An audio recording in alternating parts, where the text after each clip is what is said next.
So what's up guys, ngayong gabi ay pupunta tayo ng Cowboy Grill sa may Mabini branch, and yung sinakyan nga pala namin ay tricycle para mas ramdam namin yung hangin ngayong gabi. So ayan, so ang Cowboy Grill Mabini branch, the name itself, Cowboy Grill, is almost synonymous with partying.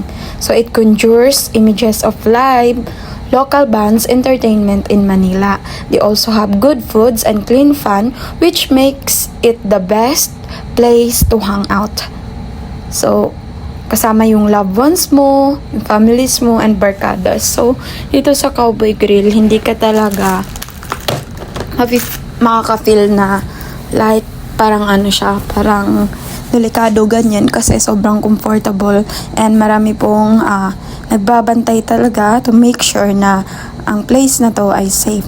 So, napakasarap din ng mga set nilang foods. Meron silang seafood, meron din silang mga, basta more on grilled sila.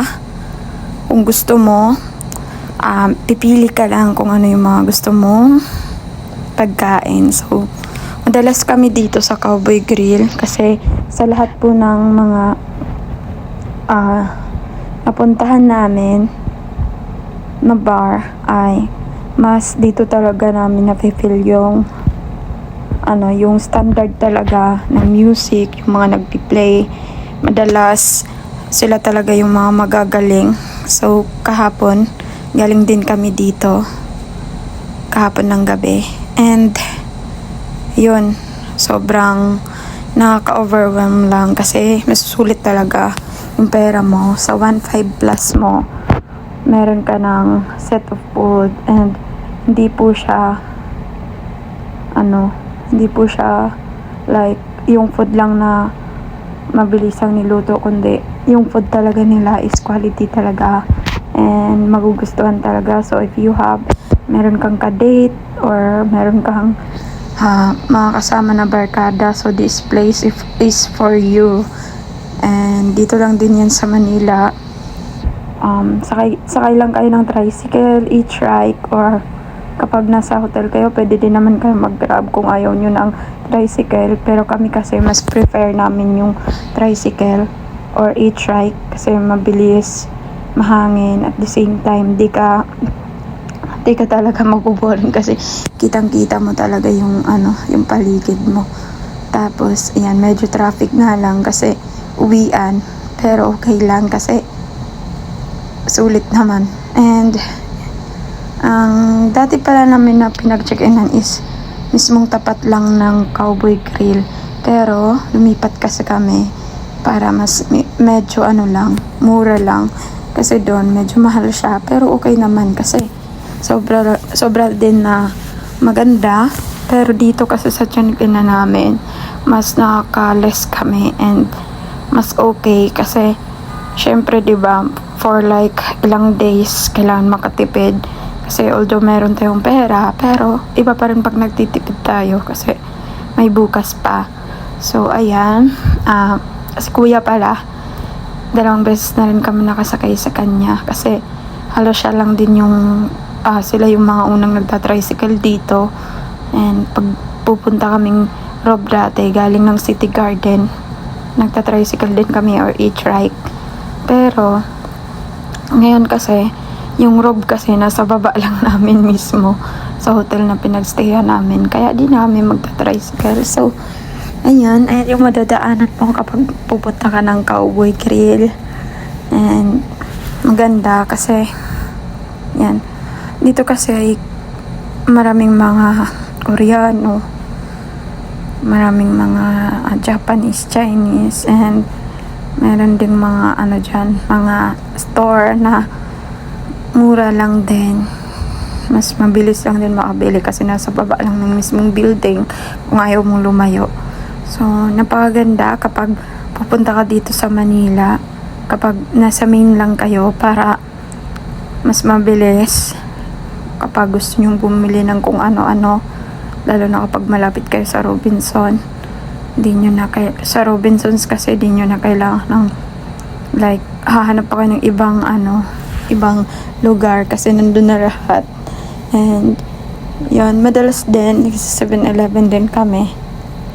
Ayan na, malapit na tayo. Yung, nakapag-check-in din kami dyan sa may Manila Lotus. Pero di ko na anuhan ng video. Palipat-lipat lang kasi kami. So, tinitingnan namin kung alin yung maganda. Tapos, ulit yung price. Tapos, yan, dito sa pinag-check-in na namin, okay din siya kasi malaki na, may kwarto, may lutuan. So, ito talaga yung hinahanap namin para mas makales kami. So, ayan na, nasa Cowboy Grill na tayo. Yan para si Kuya yung nag-drive. Sabi ko, hi siya sa vlog, tapos ngumiti lang siya. And, ayan na. Ready na ba kayo makita ang loob ng Cowboy Grill? Actually, ano lang, kundi pa lang ang tao kasi kakastart pa lang ngayon. So, ayan nga pala yung entrance niya. Yan, makikita nyo lang yung red na yan.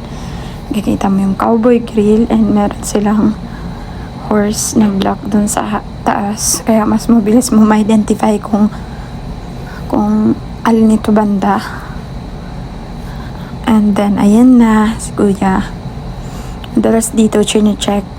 Minsan, kapag may kasama kayong medyo bata yung mukha, or may mga kasama kayo na parang hindi ka panipaniwala na legal age na, nangihingi sila ng ID. Pero kami kasi, kilala na kasi kami dyan. Kaya mas okay. Hindi na kinakailangan na hingian pa ng kung ano-anong IDs. Meron din parang mga Japanese dyan ngayon. And nakatingin sila sa akin kasi same kami ng cellphone ng isa. As in same talaga yung hawak niya na cellphone. New din siya. And natural titanium din. So, ayan. Yan o, lapit agad si Kuyang waiter kasi nakikita niya na agad eh. Kilala niya na eh. So, meron din pala silang upper part sa second floor nila. Diyan po yung iba. Kung gusto nyo na mas kunti lang yung tao sa taas, pwede kayo. And kapag sobrang dami na talaga ng tao dito sa baba,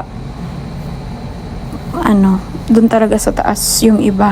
So, na-try ko rin itong pumesto. Mas okay din siya kasi kitang-kita mo talaga lahat. Pero madalas kasi kapag pumupunta kami sa mga ganito, mas gusto namin yung malapit sa exit para in case of emergency, makakalabas agad. So, we don't know naman talaga diba, kung ano po yung mangyayari. Pero at least aware tayo.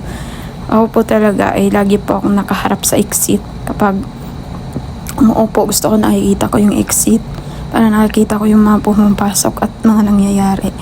So,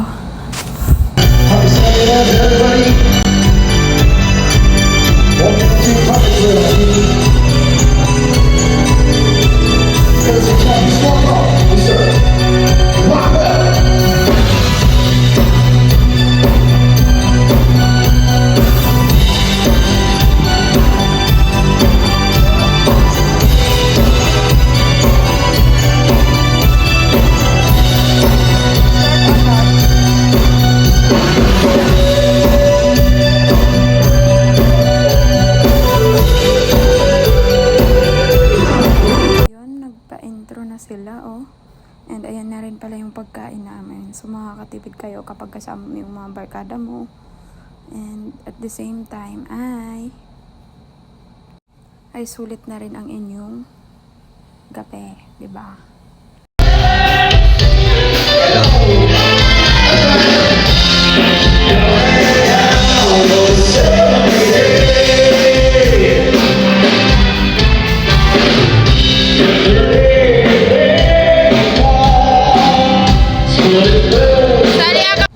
Sila naman yung kasunod na banda.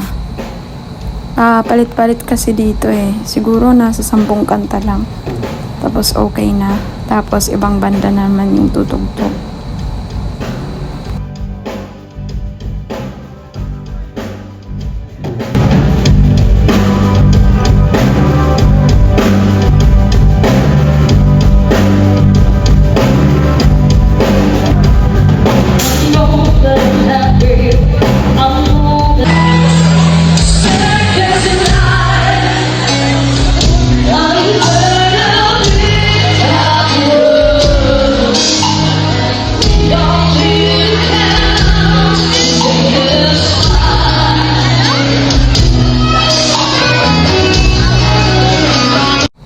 wala talaga yung lead nila kasi siguro may nilagad. Pero ayun yung pinakamagaling sa kanila. So, meron munang nag-sub. Kaya, ayan mo na. Magaling din naman siya.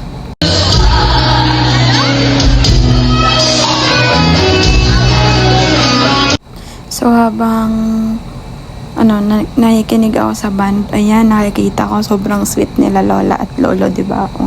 Ganyan yung banding nila. Ang caring niyan, kasi kahit nagsi-CR si lolo o si lola, sabay talaga sila. And ayan, galing din sumayaw yan eh. Palong-palo din.